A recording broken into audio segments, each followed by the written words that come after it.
Alléluia. Genèse chapitre 29, le verset 15 au verset 31. Genèse, le texte est aux écrans, pour ceux qui préfèrent lire aux écrans, même si vous avez votre Bible, pouvons-nous nous lever et lire d'un commun accord. Alléluia. Lisons ensemble, le texte est devant nous, lisons pour la gloire de Dieu. La parole de Dieu dit, puis Laban dit à Jacob ensemble,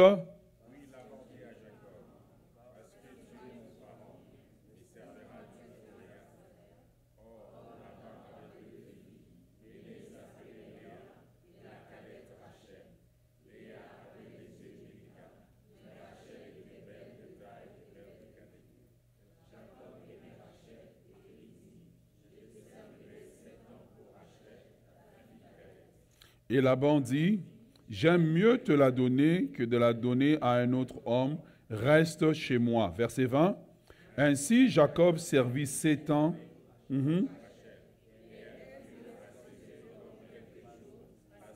Hmm.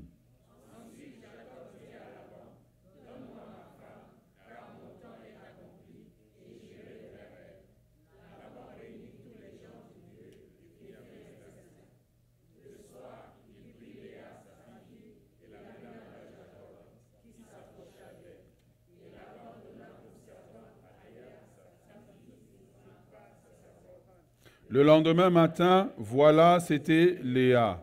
Alors Jacob dit à Laban, qu'est-ce que tu m'as fait? N'est-ce pas pour Rachel que je t'ai servi chez toi?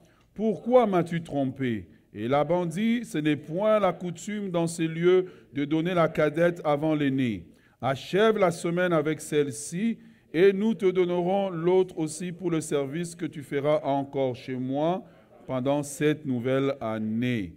Jacob fit ainsi, il acheva la semaine avec Léa, puis Laban lui donna une femme, pour femme Rachel, sa fille. Verset 29.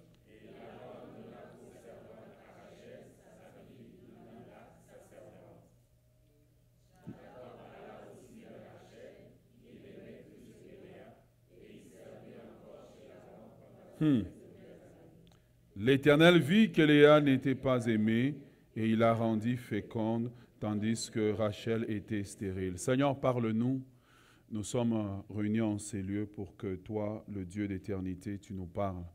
Il y a ce que l'homme prépare, mais il y a ce que Dieu, qui connaît les cœurs et qui connaît les situations que les gens traversent, peut nous dire. Nous nous inclinons devant toi.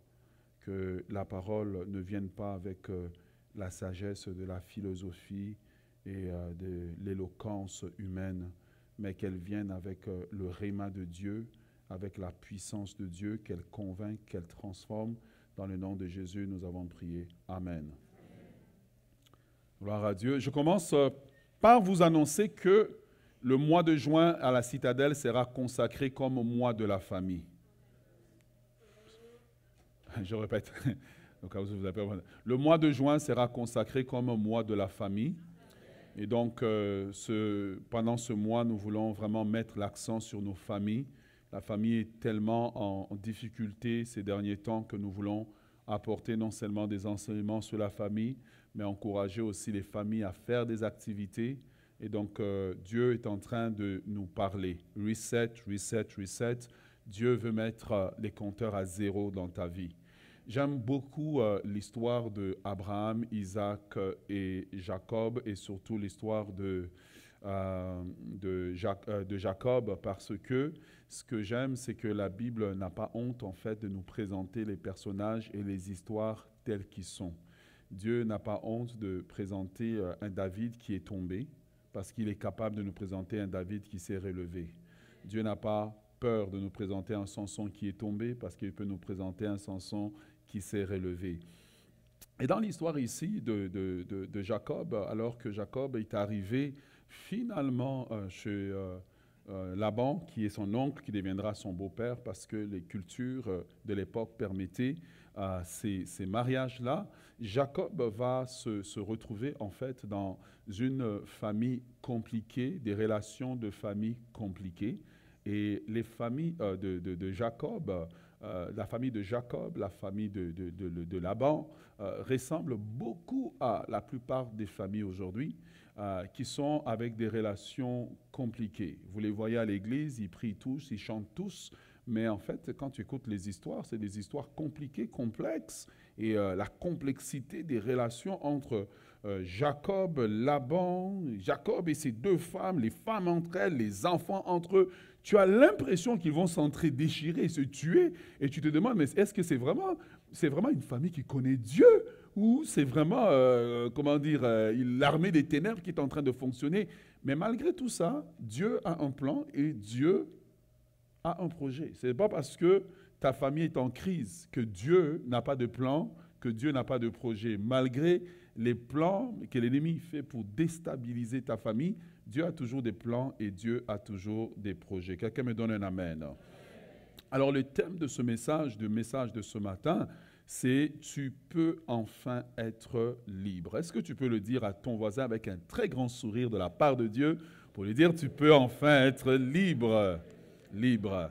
Mais avant d'aller dans notre texte, j'aimerais quand même vous mettre en contexte du texte pour vous expliquer que c'est la première fois dans la parole de Dieu lorsqu'on est en train de lire le texte, parce que dans les autres textes, c'est présenté comme une métaphore, c'est présenté peut-être de façon légère, mais là, l'auteur, quand il écrit, il est explicite que quand Jacob arrive et il voit Léa, Jacob n'est pas indifférent, il regarde Léa, il fait « et Dieu créa la femme ».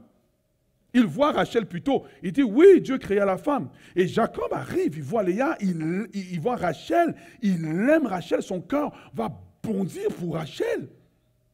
C'est la seule fois dans la parole de Dieu où l'amour sera présenté de façon aussi graphique, de façon aussi brutale, où la femme est décrite en disant, elle était belle. Et crois-moi bien que si le Saint-Esprit prend le temps de dire qu'elle était belle, c'est qu'elle devait vraiment être belle.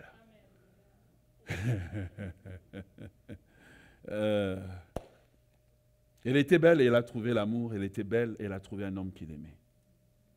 Ma prière, c'est que vous puissiez trouver des hommes qui vous aiment, qui peuvent conjuguer la langue de Molière en ton nom. Avant que tu fus, je n'étais pas. Quand tu as apparu, j'ai commencé à vivre. Et je ne pourrai pas vivre si tu n'es pas là. Tu es celle qui est la côte de ma côte. Tu es l'os de mes os.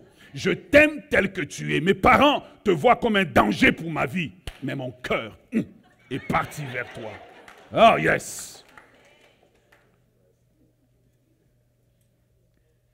En réalité, toutes les femmes soupirent pour trouver un homme comme Jacob, un homme qui va les aimer, qui va t'aimer avec ton mètre 80 les bras tendus. Un homme qui va t'aimer lorsque tu te réveilles le matin et puis tu pensais que tu étais la princesse, mais il y a une petite bave, mais qui regarde la bave et qui a juste envie de sortir sa langue. Oh yes, tu vois, sœur, dis, ce n'est pas moi, ce n'est pas moi, ce n'est pas moi. Tu sais, quand toutes les femmes dorment, elles disent qu'elles ne ronflent pas. Trouvez l'erreur. Mais le désir de chaque femme, c'est de trouver cet homme qui va l'aimer. Et la première fois que Jacob va voir Léa, Léa n'est pas partie va voir Rachel, Rachel n'est pas partie à une soirée de mariage.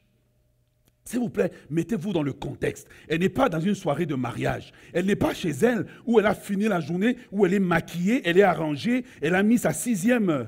on ne peut pas dire le nom parce qu'apparemment, on ne peut pas le dire. Ok, elle a mis son, vous savez qu'est-ce que je veux dire. Voilà. Elle n'était pas maquillée, parfumée. Il voit Rachel pour la première fois. Rachel est au travail. Elle a transpiré. Son corps peut-être sort des odeurs qu'elle n'aimerait pas sortir. Elle essaie de maîtriser les odeurs, mais les odeurs sont en train de sortir. Elle n'est pas aussi au summum de sa beauté, mais quelque part dans les décombres de la poussière de la journée, il peut regarder et voir une beauté rare et son cœur va pour Rachel. Je prie que ça soit ton partage. Je prie que quelqu'un t'aime quand tu n'es pas en talon. Que quelqu'un t'aime quand tu n'es pas maquillé. Que quelqu'un t'aime quand tu n'es pas au summum de ta beauté. Le jour où peut-être tu es parti chez la coiffeuse a raté la coiffure, il te regarde et dit, tu es toujours aussi belle pour moi. Car ce n'est pas la coiffure qui te rend belle, c'est la grâce de Dieu sur toi. C'est la grâce de Dieu qui coule sur toi, qui te rend belle, qui te rend agréable. Comment? Aidez-moi, non? Le désir de Dieu, c'est ça. Et le désir de chaque femme, c'est de trouver cet homme-là. Et j'aimerais parler aux hommes pour une fois, si vous me permettez. Monsieur, il est possible pour nous d'être des maris aimants, des hommes amoureux, qui n'ont pas peur de montrer l'amour, qui n'ont pas peur de montrer leurs émotions. Il n'y a que les sœurs qui ont répondu. Donc je continue. Il est possible pour nous de montrer l'amour. Ce n'est pas parce que ton papa n'a pas montré l'amour en public que toi tu ne peux pas montrer à ta femme que tu l'aimes. Et il est important que quand tu montres à ta femme que tu l'aimes, que tes garçons voient que c'est comme ça qu'on exprime l'amour. Comme ça, ils seront aussi des hommes bien. Jacob était comme ça parce que quelque part, il est écrit que quand Isaac était chez Abimelech, Isaac était en train de jouer avec Rebecca, et sûrement que Jacob a dû voir et dire, ah, c'est comme ça qu'on fait. L'enfant n'a reproduit que ce qu'il a vu papa faire. Mais lorsque papa en public est en train d'humilier maman, le garçon retient qu'une femme, ça s'humilie. Une femme, on la descend. Une femme, on ne la valorise pas. Bon, les femmes, donnez-moi amen. Amen. Et Dieu est en train de nous présenter en fait deux personnes qui vont se mettre ensemble. Un Jacob avec le cœur brisé et puis Rachel qui a un caractère, mais on parlera d'elle la semaine prochaine, on la met au frigo pour le moment. Mais Rachel qui a un caractère assez particulier. Et Rachel va être cette femme qui va conquérir le cœur de Jacob au point où Jacob ne verra 7 ans comme étant rien. Ah, mon ami, 7 ans c'est beaucoup, hein? Mais il verra 7 ans comme étant rien. Au travers de 7 ans où il n'a pas pu posséder Rachel, son amour est resté stable. Je prie que Dieu nous donne des hommes dont l'amour reste stable. Un amour qui ne varie pas selon les circonstances. Un amour qui ne varie pas lorsqu'il a l'argent. Sa femme sait que le jour où il a l'argent, c'est le jour où il peut exprimer l'amour. Ou le jour où il a l'argent, c'est le jour où il disparaît. Le jour où il exprime l'amour, c'est le jour où il a fait faillite en affaires, il a besoin d'être consolé. Mais que Dieu nous donne des hommes qui sont hommes masculins dans leur amour, qui sont capables de m'aimer, de me supporter, malgré que mon caractère n'est pas parfait. Il dit, je t'aime pendant que Dieu te perfectionne. Dieu a baissé les défauts dans ton caractère pour qu'au travers de ton caractère, il me perfectionne moi, parce que notre union, les gens ne pourront jamais le comprendre. En réalité, quand tu regardes un couple ensemble, tu as toujours l'impression qu'ils ne vont pas bien ensemble. Mais ce que tu ne comprends pas, c'est que tu n'as pas eu la révélation sur les couples. Car le mariage ou l'union d'un couple est le mystère entre Christ et l'Église. Tu ne pourras jamais expliquer comment un Christ parfait peut aimer une Église imparfaite avec des gens imparfaits. Mais Dieu dit c'est le mystère. Et c'est un mystère. Et c'est pour ça que lorsque tu essaies de t'insérer dans l'amour entre deux personnes, tu ne pourras jamais comprendre. Car il n'y a que Dieu qui détient la formule. Mais au milieu de cette histoire, ah bien, l'histoire, ce n'est pas seulement l'histoire de 2 personnes, malheureusement, c'est l'histoire de 3 personnes. Et l'histoire de 3 personnes, pourquoi? Parce que celle qui est la troisième, qui s'appelle Léa, eh bien, Léa se retrouve dans l'histoire malgré elle. Malgré elle, pourquoi? Parce que le texte présente 2 contrastes. Le texte présente Rachel qui est née, qui est belle, je ne sais pas, dépendamment des cultures. Pour les uns, dans certaines cultures, elle faisait taille 0, dans d'autres cultures, elle faisait taille 12. Voilà, dépendamment des valeurs. Mais Rachel est là, et elle semble dominer le paysage. Mais on dit que non, Léa aussi était là, mais elle était moins belle. Et le fait qu'elle était moins belle, elle était moins vue. Le fait qu'elle était moins vue, elle était moins désirée. Le fait qu'elle était moins désirée, elle était moins appréciée. Le fait qu'elle était moins appréciée, elle était juste celle... Vous savez quand, je ne sais pas si vous avez fait du sport à l'école, quand on joue au sport, il y a toujours des gens qu'on sélectionne les premiers. Et puis, il y a le reste. Généralement, les restes, c'est les intellectuels. Tu vois, ils portent des grosses lunettes et puis, c'est eux qu'on sélectionne. Voilà, c'est eux qu'on va les sélectionner. Mais Léa était celle-là, celle qu'on ne va pas sélectionner la première, celle qu'on va mettre de côté. Et à cause de la beauté qu'elle n'a pas, peut-être un défaut dans son visage, peut-être qu'elle est louchée peut-être d'un œil, je ne sais pas. Mais à cause de ça, elle était consciente de ce qu'elle était. Parce que toute sa vie, on lui avait rappelé que tu n'es pas selon les standards. Et les gens à qui Dieu veut apporter la liberté aujourd'hui, les gens à qui Dieu dit enfin tu peux être libre, c'est les gens qui n'ont pas les choses selon les standards établis. Tu n'as pas un diplôme selon les standards établis. Tu n'as pas la beauté selon les standards établis.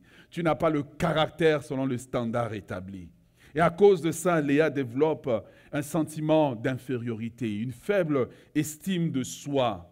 Elle veut être aimée à tout prix, mais l'amour ne viendra pas à elle. Elle veut être appréciée, mais elle passe comme si elle n'était pas là. Elle veut être la première à qui on adresse la parole, mais on dirait que le monde entier n'a les yeux que pour Rachel. Léa est une victime de la vie. Que faire lorsque la vie t'a donné les mauvaises cartes? Que faire? Il y a des gens qui disent, moi j'aurais voulu que quand je me réveille, je suis né au Québec. Quand tu t'es réveillé, il faisait 37 degrés. Quelques cafards et souris, et quelques situations que tu ne voulais pas. Parfois, la vie ne nous donne pas les cartes qu'il faut. Parfois, la vie ne nous donne pas les outils qu'il faut au départ. Et beaucoup de gens partent dans la vie, c'est peut-être c'est pas la beauté, leur problème, mais leur problème, c'est peut-être les finances. Ce n'est pas peut-être la beauté leur problème, mais leur problème, peut-être, c'est les relations. Ils n'ont pas de bonnes relations. Peut-être leur problème, ce n'est pas les relations, mais c'est peut-être qu'ils n'ont pas eu la grâce de pouvoir étudier ou ils ont tout fait pour étudier, mais malheureusement, le cerveau n'a pas suivi. Est-ce que tu es avec moi? Mais pendant qu'ils sont là, pendant qu'elle est Léa en train de se sentir comme étant victime, étant mis de côté. Et on dirait que toute la vie, il y a des gens qui sont comme Rachel, tout va bien dans leur vie. Ils ont fini l'école, ils ont trouvé le mariage facilement. Tout allait bien pour eux, quoi. Ils sont des privilégiés de la vie. On dirait que la vie pour eux, c'est comme sur une pilote automatique, quoi. Tout va bien. Et les Rachel, c'est les gens dans la vie que les Léa, c'est les gens dans la vie que pour finir le secondaire, finir le collège, trouver du travail, tout a été toujours difficile pour eux. Et on a l'impression que parce que c'est comme ça sera toujours comme ça. On a l'impression que parce que c'est comme ça, on sera toujours deuxième. Mais la parole de Dieu nous dit que les premiers seront les derniers et les derniers seront les premiers. Lorsque Léa rentre dans sa saison, la Bible dit qu'il n'y a rien qui prévaut dans le sens de Léa, dans le sens que sur la terre, Léa n'a personne pour elle. Tout joue contre elle. Son père est contre elle. Ses frères sont contre elle. Les critères de la société sont contre elle. Sa sœur est contre elle. Sa sœur ravit même l'homme dans les bras duquel on l'a jeté. J'aimerais dire à quelqu'un qu'il arrive un moment où, comme pour la vie de Léa, je pense au verset 31, la Bible nous dit, l'Éternel vit. Le reset de Léa a commencé lorsque Dieu a vu. Dieu a vu qu'elle n'était pas aimée. Dieu a vu que le système était injuste. J'aimerais parler à quelqu'un pour lequel, jusque maintenant, tout a été injuste pour toi. Pour avoir quelque chose, tu t'es débattu, tu t'es toujours battu. Il y a, dans cette saison du reset de Dieu, Dieu qui a vu. Il a vu que le système est injuste. Il a vu que le système social est injuste. Il a vu que tout a toujours été fait pour te garder dans un état de second rang. Rachel, Léa n'a personne sur la terre, mais Dieu dit, au ciel, tu m'as moi.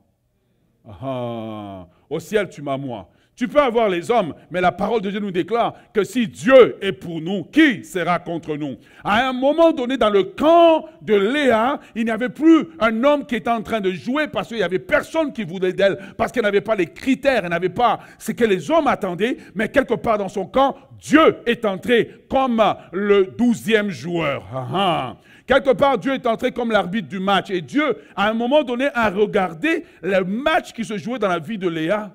Et Dieu a dit, attendez, moi je suis l'arbitre. Il a sorti contre Rachel, carton rouge.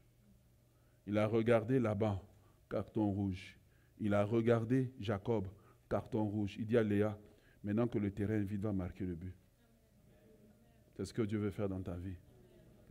C'est ce que Dieu veut faire dans ta vie. J'aimerais que tu crois que même si tout a été difficile jusque maintenant, tu rentres dans la saison de facilité. J'aimerais que tu crois que si tout a été difficile jusque maintenant, Tu es en train de rentrer dans la saison de facilité, où Dieu va faciliter les choses. Les Rachel, c'est des personnes qui avancent dans la vie avec la mentalité d'ayant droit. Parce que je suis grand, parce que j'ai un diplôme, les choses sont supposées devenir faciles. Et elle est entrée dans le mariage avec cette attitude que je suis belle, Jacob même, donc je vais avoir la maternité. Dieu dit, il y a des choses qui dépendent des hommes, et il y a des choses qui dépendent de moi. Oh yes, j'aimerais parler à quelqu'un. Quelqu'un où tout a été difficile jusque maintenant. Et Dieu me dit de te dire, tu rentres dans une saison de facilité. Une saison où je vais te faciliter les choses. Une saison où ce que je veux faire pour toi, ce n'est pas ce que les hommes peuvent faire. Oui, ton papa pouvait manipuler Jacob. Ton papa pouvait arranger les choses, mais il y a des choses que les hommes ne peuvent pas faire. Je ne sais pas qu'est-ce que tu es en train de vivre. Je ne sais pas qu'est-ce que tu es en train d'expérimenter. Je ne sais pas qu'est-ce que tu vis. Je ne sais pas quelle est la condamnation que tu as. Vous savez, la Bible dit que Léa n'était pas belle. Vous savez, c'est dit facilement que Léa n'était pas belle, mais je vais te dire une chose. La beauté, là, c'est quelque chose dont on ne peut pas se débarrasser. Je veux dire, ton visage, tu ne l'as pas choisi. Tu auras beau te laver le visage, faire ce que tu veux, mais ton visage serait de même. Ce qui veut dire que quand la parole de Dieu nous dit que Léa n'était pas belle, ça veut dire qu'elle avait quelque chose dans sa vie dont elle ne peut pas se débarrasser. C'est quelque chose avec lequel elle est appelée à vivre, avec lequel elle est appelée à vivre et à mourir. Et dans notre vie, il y a des choses comme ça qui nous paralysent, qui nous handicapent, avec lesquelles on ne peut pas se débarrasser. Je veux dire, moi j'ai toujours rêvé d'avoir 1,80 m. J'ai juste raté de 3 cm. J'aurais beau jeûner, j'aurais beau prier, je ne peux pas. À un moment donné, j'ai rêvé que je pouvais avoir des rastas. J'aurais beau jeûner, j'aurais beau prier, mais comme Léa, il y a quelque chose avec laquelle je suis appelé à vivre, avec laquelle je suis appelé à vivre, avec laquelle je suis appelé à exister. Et c'est la même chose dans ta vie. Il y a des choses que tu ne peux pas te faire, mais la vérité est que malgré le handicap que tu as, Dieu peut entrer dans ton camp. Dieu peut entrer dans ta barque. Dieu peut rentrer dans ta vie. Dieu peut rentrer et appuyer sur le bouton reset et te donner un départ. Et ce message s'adresse à des personnes qui ont quelque chose dans leur vie qui te gêne, qui te fait honte, qui fait que tu ne peux pas. Moïse n'avait pas la belle parole qui pouvait faire de lui le grand orateur. Moïse ne pouvait pas, mais Dieu n'a pas corrigé le langage de Moïse. Il lui a donné la plume. Reset. Et Moïse a écrit les 5 premiers livres. Qu'est-ce qu'il a dans ta vie que tu penses que Dieu ne peut pas changer? Qu'est-ce que tu as dans ta vie que tu penses que, moi là, il n'y a rien qu'on peut faire avec. Et toi, tu as dit, c'est fini. Dieu dit, il y a le bouton reset. Pourquoi? Parce que comme au foot, il y a un moment donné où Dieu rentre comme l'arbitre, et il regarde ta vie, tu es en train de perdre le match, et puis il fait. Vous savez ce que ça veut dire? Oh, mais dites non. Ça veut dire quoi? Révision. Révision. On va aller regarder si réellement ce qui est arrivé est arrivé. Si le but est entré. J'aimerais parler à quelqu'un de ne pas jeter l'éponge. De ne pas jeter l'éponge à cause de tes handicaps. De ne pas jeter l'éponge à cause de tes manques de capacité. Aujourd'hui, tu arrives, oh, Pasteur Omer a écrit. Mon ami, j'avais toutes sortes de problèmes d'orthographe quand j'étais à l'école. À un moment donné, c'est un miracle qui s'est passé. Qu'est-ce qui s'est passé? Je ne sais pas. Une nuit, ça s'est débloqué. Et puis, j'étais capable d'écrire, mais parfaitement. J'ai envoyé mon texte à quelqu'un. Il m'a demandé, est-ce que tu as écrit par ChatGPT? J'ai dit, j'ai commencé à écrire il y a 4 ans. Ça, c'est mon cerveau. Le Dieu qui a mis un reset dans ma vie peut le faire dans ta vie. Ce n'est pas parce que tu es Léa, ce n'est pas parce que les hommes sont contre toi, ce n'est pas parce que les circonstances jouent contre toi que Dieu ne peut pas entrer dans ton camp. Oui, tu n'es pas peut-être celle qu'on va choisir en premier. Mais Dieu est avec toi. J'aimerais dire à quelqu'un que Dieu est avec toi, que tu ne briseras pas sous la pression, que Dieu est avec toi, tu ne briseras pas sous le rejet, que Dieu est avec toi. Ils ont tout fait pour te mettre derrière, ils ont tout fait pour te retenir en arrière. Mais Dieu dit, je suis entré dans ta barque, je suis entré dans ton camp, je suis entré dans cette saison. À partir du moment où Dieu est entré dans le camp de Léa, Rachel a commencé à devenir nerveuse. Parce que tout ce qu'elle avait calculé n'a pas fonctionné comme elle voulait. La Bible dit que Dieu a vu que Léa n'était pas aimé. Dieu voit lorsqu'on nous maltraite, Dieu voit les injustices. Dieu est entré dans le camp de Léa et soudainement, Léa est devenue, excusez-moi l'expression, comme une pondeuse. Et le pire, c'est qu'elle n'accouche pas des filles. Je ne fais pas un choix, mais j'explique que dans la société de l'époque, on voulait des garçons pour perpréter le nom. Elle commence à enchaîner garçon après garçon, garçon après garçon. Et là, Rachel est en train de regarder.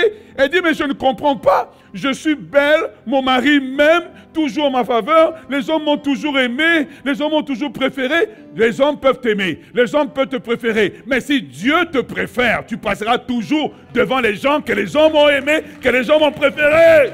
Oh yes! Et pendant qu'il est là, elle est là, et elle commence à accoucher. Un premier garçon, un deuxième garçon, un troisième garçon, un quatrième. Mais Rachel n'arrive pas à comprendre. Pourquoi? Parce qu'il arrive un moment quand Dieu rentre dans ta barque. Il arrive un moment quand tu dis à Dieu, Seigneur, mes handicaps ne me permettent pas de fonctionner. Mes handicaps ne me permettent pas d'avancer. Quand Dieu rentre dans la barque, il vient et il commence à faire un reset. Et des choses que tu ne pouvais pas avoir, tu commences à les avoir. Ton histoire n'est pas limitée à ton handicap. Ton histoire n'est pas limitée à ce que tu as. Ton histoire n'est pas limitée. Ton mariage n'est pas limité à l'argent que vous avez. Non, non, non, non, non. Non, ce n'est pas limité. Ne limite pas Dieu. Je ne sais pas qu'est-ce que tu es en train de vivre. Je ne sais pas qu'est-ce que tu es en train d'expérimenter. Mais ce matin, Dieu m'a envoyé pour parler à Léa qui est assise dans ses bancs. Dieu m'a envoyé pour parler à quelqu'un qui dit, je ne peux pas, je ne suis pas capable. Dieu dit, si tu n'es pas capable, invite-moi dans ta barque. Car il dit dans sa parole, invoque-moi et je te répondrai. Je t'annoncerai des grandes choses, des choses que tu ne connais pas. Quand tu invoques Dieu, la parole de Dieu déclare que les choses cachées sont à l'Éternel, mais les choses révélées appartiennent aux fils des hommes. Et je prie Dieu pour une révélation. Je prie Dieu pour une visitation. Peut-être que dans ta vie, Léa se retrouve mariée. C'est quelque chose que son père a manipulé. Peut-être que dans ta vie, tu es là où tu es. Parce que c'est quelqu'un, un membre de ta famille qui a fait la chose. Qui a manipulé et ta vie a pris un tournant. Un tournant qu'elle ne pouvait pas prendre. Peut-être que c'est quelque chose que toi-même que tu as fait. Et ta vie est comme une voiture en train de déraper sur la neige. Tu as perdu le contrôle. Quand tu perds le contrôle, Dieu prend le volant.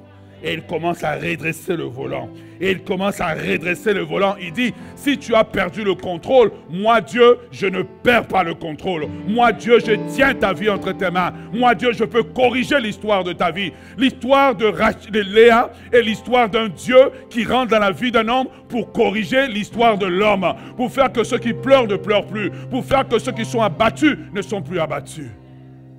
Et si Dieu l'a fait pour Léa, pense qu'il fera une exception pour toi. Si Dieu l'a fait pour Léa, il peut le faire pour toi. Dieu, dans la vie de Léa, il dit, tu n'as peut-être pas la beauté, mais tu auras la grâce de porter la descendance du Messie. Oh yes, de toi descendra le Messie, car Léa, parmi ses enfants, à un moment donné, elle accouche un enfant qui s'appelle Judas, et de cette tribu sortira le lion de la tribu de Judas. De quelqu'un qui n'avait pas la beauté, mais Dieu dit, la beauté, je vais laisser ça comme ça pour te garder humble, mais en même temps que je te garde humble, je mets en toi une semence qui portera jusque dans l'éternité. Quand Dieu est entré, les compteurs ont été mis à zéro, et soudainement, Rachel qui avait tout ce qui l'avantageait, elle avait la beauté, elle avait l'amour de son mari, elle avait l'estime de son père, le village entier regardait Rachel comme étant l'exemple. Dieu dit non, quand je rentre dans la barque d'un homme, je mets les compteurs à zéro, je mets tout à zéro et je prends cet homme de derrière, comme il a pris David, il dit, je t'ai pris derrière les troupeaux et je t'emmène devant. Je voudrais parler à quelqu'un pour t'annoncer que Dieu est en train de te prendre de derrière pour t'amener devant. Si c'est pour toi, pousse un cri de joie ce matin. Dieu est en train de te prendre de derrière. Voilà pourquoi il dit dans sa parole, ne regardez plus aux événements passés. Ne regardez plus aux événements passés. Il dit, voici, je veux faire une chose nouvelle. Le Dieu de Léa, c'est le Dieu qui fait des choses nouvelles. Le Dieu de Léa, c'est le Dieu des gens, des situations injustes, des gens dont la famille a mis de côté, des gens qui n'ont pas été considérés, des gens qui n'ont pas été calculés, des gens qu'on a dit, il n'y a rien d'ailleurs. De toute façon, il n'est pas intelligent. Pas intelligent ne veut rien dire. Parce que lorsque Dieu rentre dans ta barque, tu prends l'intelligence de Dieu. Lorsque Dieu rentre dans ta barque, tu prends les caractéristiques de Dieu. Lorsque Dieu rentre dans ta barque, tu prends la touche de Dieu. Je voudrais te dire ce matin de ne pas abandonner parce que Dieu, dans cette saison, est en train de rentrer dans ta barque. Tu es Léa, mais Dieu ne t'a pas laissé. La Bible dit que l'Éternel vit, que Léa n'était pas aimée. Oh, quand les hommes nous maltraitent sur la terre, Dieu nous voit. Dieu nous voit. Ouais, on peut dire de toi, quelque chose de bon peut-il sortir de Nazareth. Mais quand Dieu rentre dans Nazareth, quelque chose de bon peut-il sortir de Nazareth? Jésus de Nazareth. Quelque chose de bon peut-il sortir de Nazareth? Jésus de Nazareth, fils de David, aie pitié de moi. Beaucoup de gens ce matin, je le sens dans mon esprit, ont pris leur vie comme dans un match de boxe. Ils ont jeté l'éponge d'abandon. Et Dieu te dit, l'éponge d'abandon que tu as jetée, je voudrais que tu le ramasses et que tu me fasses confiance que je suis capable de te prendre là où tu es. Te prendre là où tu es, de te remettre sur la tour du potier, comme Jérémie l'a vu, et enlever les douleurs, les peines, les larmes, les tristesses, les échecs, les rejets d'un papa qui ne t'a pas aimé, le rejet d'une maman qui ne t'a pas considéré, le rejet d'un oncle qui a abusé de toi, qui a pris avantage de toi. Et quand même tu as essayé de parler à personne qui t'a cru. Et jusque-là, tu es là, tu as du mal à dormir la nuit parce que tu as l'impression que tu es folle. Mais ce qui est arrivé est vraiment arrivé. Dieu dit, j'ai vu, j'ai vu, j'ai vu. Tu sais, Jacob n'a jamais dit à Léa, je ne t'aime pas. Mais son attitude montrait qu'il ne l'aimait pas. Parfois, les hommes ne vont pas nous dire qu'est-ce qu'ils pensent vraiment de nous. Mais Dieu regarde les cœurs et en fonction de ce qu'il voit dans les cœurs des gens, Dieu vient, il dit, je corrige la trajectoire de ta destinée. Laisse-moi te parler parce que je sais de quoi je parle. Je suis une personne dont Dieu a corrigé la trajectoire. Je suis donc une personne dont Dieu a corrigé la trajectoire au moment où j'avais jeté l'éponge. Je ne pouvais plus penser la vie en termes d'avenir. Je pensais la vie en termes de suicide. J'étais comme Léa. J'ai vu Dieu venir, j'ai vu Dieu me prendre, j'ai vu Dieu me corriger, j'ai vu Dieu changer l'histoire de ma vie. Et le même Dieu qui a changé l'histoire de ma vie, changera l'histoire de ta vie. Oh yes, tu fais bien applaudir. Applaudis pour dire au diable que tu crois. Applaudis pour dire au diable que tu crois que Dieu va le faire pour toi. Je vais te parler de la part de Dieu pour te dire ne jette pas l'éponge. Peut-être que tu as attendu la maternité n'arrive pas. J'aimerais te dire de la part de Dieu, pendant que je suis en train de parler, il y a un téléchargement, un reset de ton sein maternel. Lorsque Dieu a visité Abraham, Abraham était fini. Abraham il n'était plus en âge d'avoir des enfants. Mais Dieu est passé dans le sein maternel, il a fait un reset. Abraham est devenu Abraham. Dieu est entré dans l'histoire et l'homme qui ne pouvait pas avoir d'enfant, la Bible dit que son corps était comme mort. La vie de Dieu est entrée. Le même Dieu d'Abraham, d'Isaac, de Jacob est en ces lieux pour corriger l'histoire de quelqu'un. Le même Dieu d'Abraham, d'Isaac et de Jacob, il dit, si le cas d'Abraham n'était pas impossible pour moi, ton cas n'est pas impossible pour moi. Ton cas de mariage n'est pas impossible pour moi. Ton cas pour la guérison n'est pas impossible pour moi. Ton cas pour la restauration n'est pas impossible pour moi. Ne dis pas que ton mariage est fini. Ça, c'est confesser ce que le diable veut. Dieu dit que ce matin, il met les compteurs à zéro.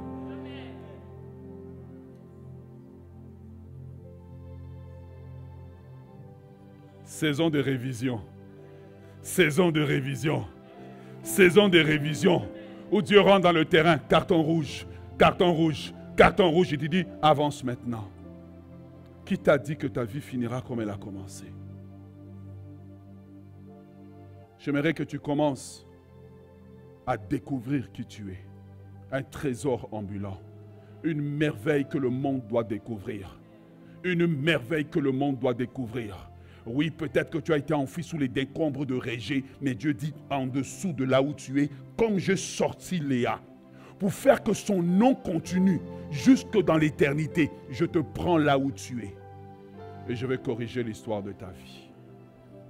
J'aimerais ce matin, bien-aimé dans le Seigneur, te parler de la part de Dieu, de 4 actions que tu dois produire de ton côté pour la libération. 4 actions. Numéro 1. Évite de tomber dans le piège de la comparaison. Le problème des gens qui sont comme les Léa, ils se disent que tant que je ne suis pas comme Rachel, je n'ai pas réussi la vie. Non. La vie ne s'avance pas en se comparant tout le temps. La vie, c'est poursuivre la course qui est devant nous. pour suivre les plans et les projets. Voilà. Tant que je n'ai pas la même maison que telle personne, tant que je n'ai pas l'argent, tant que je n'ai pas... Qui t'a dit que Dieu a besoin d'argent pour te bénir? Il est la source de l'argent lui-même. Tant que je n'ai pas la comparaison, beaucoup de gens meurent sous la pression de la comparaison. Se comparer constamment. Tant que je ne suis pas. Pourquoi? Parce que toute sa vie, on lui a inculqué que le critère de la beauté, c'est Rachel. Donc, si elle ne fait pas attention, elle voudra être comme Rachel. Est-ce que vous êtes avec moi? Mais il y a un moment où tu dois comprendre que je suis une singularité. Vous comprenez le mot singularité? Ça veut dire, une singularité, c'est un événement qui n'apparaît qu'une fois, et puis ça n'apparaît pas. Ça veut dire que je dois comprendre que tu es unique, tu es spécial, tu es rare, tu es une espèce en voie de disparition. Tu portes les trésors du royaume de Dieu, tu portes les richesses de Dieu. Sous les larmes qu'il y a, si Dieu devait commencer à creuser, on sortira de toi des trésors. Voilà pourquoi lorsqu'on bénit Jacob, on dit des nations sortira de toi. Pourquoi? Parce que toutes ces choses étaient enfouies en lui. Dieu est à la recherche du trésor que tu es. Évitez le piège de la comparaison. Tant que je ne suis pas comme, tant que je n'ai pas telle marque de voiture, tant que je n'ai pas la peau, je ne sais pas moi, tant que il y a des choses que Dieu ne te donnera pas. Il ne donne pas à Rachel, à Léa la beauté, mais il lui donne tellement d'enfants qu'à un moment donné, elle est juste comblée. Numéro 2, ne laissez pas vos blessures intérieures diriger votre vie. Ne laissez pas l'amertume diriger votre vie. Ne laissez pas. Oui, nous vivons des choses qui nous font mal. Nous vivons des choses qui nous laissent en choc. Mais ne laisse pas tes blessures intérieures diriger tes relations. Ne laisse pas tes blessures intérieures diriger ta vie. Nous vivons. Je parlais à quelqu'un entre deux cultes et je lui disais, il y a des choses qui arrivent, ça nous fait mal. On doit apprendre à shake it off, à se secouer. C'est arrivé, ok. J'ai échoué, d'accord. Mais on doit apprendre à ne pas nous laisser nos blessures intérieures diriger notre bouche, diriger notre langage. Mais croire que quand Jérusalem tombe, le prophète pouvait dire, voici ce que je veux repasser dans mon cœur, c'est que les bontés de l'Éternel ne sont pas épuisées, que ses compassions se renouvellent chaque matin. Ouais, Proverbe, je pense, chapitre 24, 16, nous dit que le juste tombe 7 fois, mais l'Éternel le relève toujours. Oh yes! Yeah. Ne laisse pas tes blessures te diriger. Ne laisse pas tes blessures faire de toi une personne qui est devenue amère, morte. Tu ressembles à un poisson salé qui a tellement été séché. Non, sois joyeux. Tu vois, les gens qui sont comme tristes, morts, quand ils croisent des gens joyeux, ces gens-là t'énervent. Mais pourquoi tu es toujours joyeux? Parce que la vie est belle, parce que je suis vivant, parce que Christ est mon sauveur, parce que je suis né de nouveau, parce que je suis prince du royaume de Dieu, parce que je suis oint de Dieu, parce que je suis spécial aux yeux de Dieu, parce que je suis la prunelle de l'aile de Dieu, parce que je porte en moi la marque d'appartenance à Christ. Je suis joyeux, pas parce que mes circonstances sont joyeuses, je suis joyeux à cause de mon identité royale. Est-ce que tu es avec moi? Ne laisse pas tes blessures te diriger. Numéro 3. Laisse Dieu combler tes vides. Il y a des vides dans ton cœur que, mon ami, il y a des vides que le mariage ne peut pas combler. Il y a des vides que même si tu t'en vas tricher, ça ne peut pas combler. Il y a des vides que l'argent ne peut pas combler. Toute sa vie, dans son mariage, Léa vit avec le désir de dire, si j'ai un enfant, mon mari va m'aimer. Un enfant. Si j'ai un enfant, mon mari va m'aimer. Deuxième enfant. À un moment donné, elle dit, cette fois-ci, je louerai Dieu. Cette fois-ci, je louerai Dieu.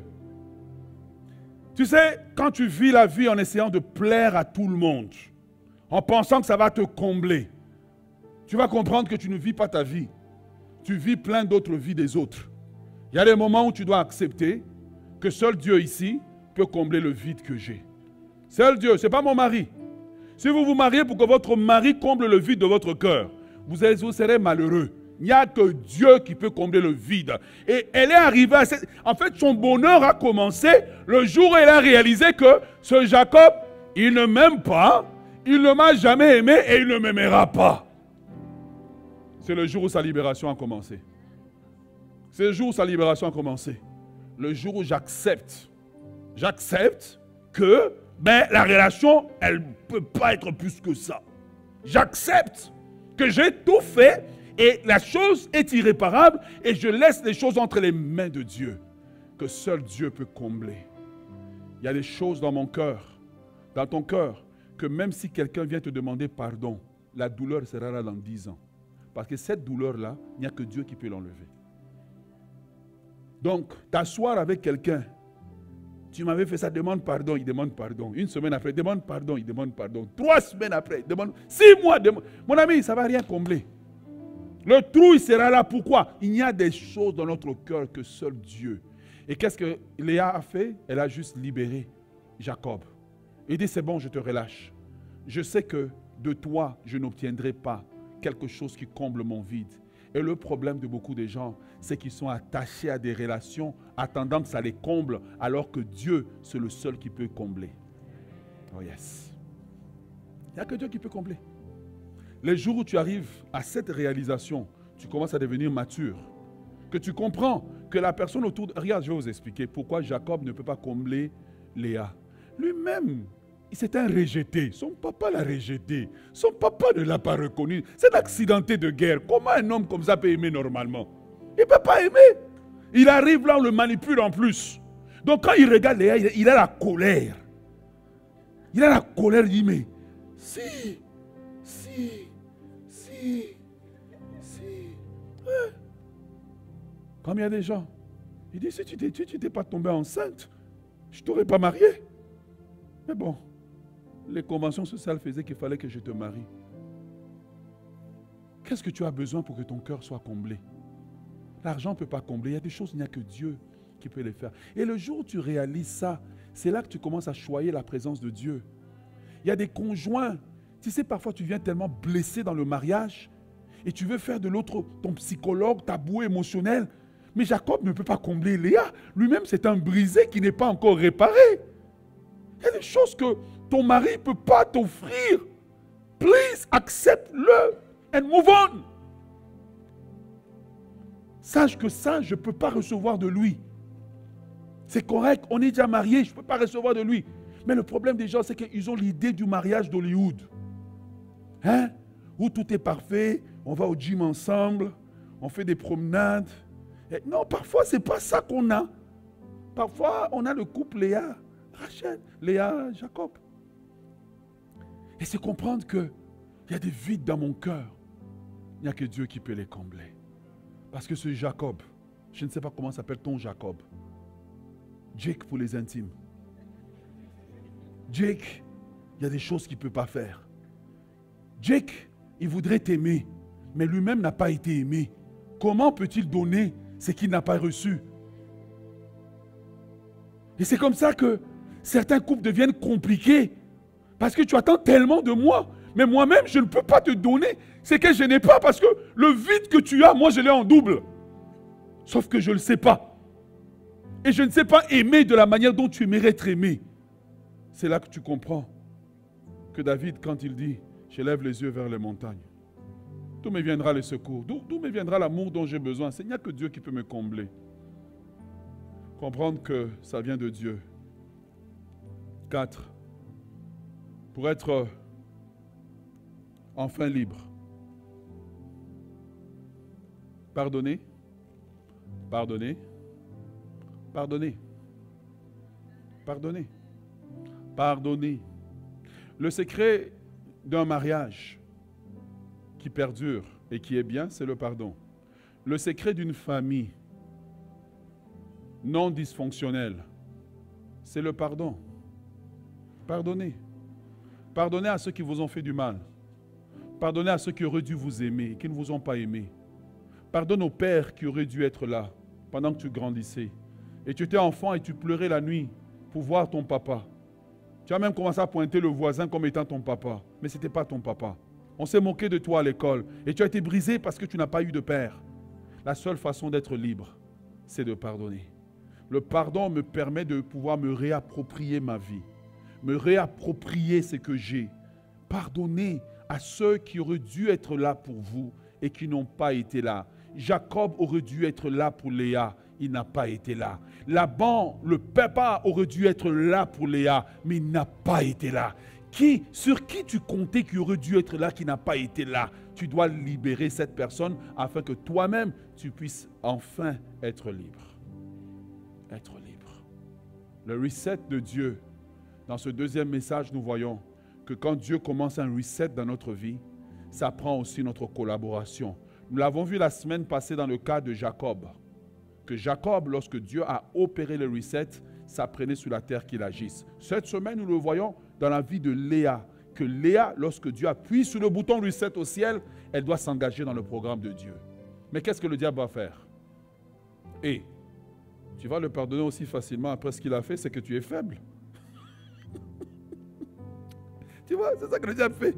Et tu vas le pardonner, mais c'est facile, il va s'en sortir facilement. Non, pardonner quelqu'un veut dire le remettre à la justice de Dieu.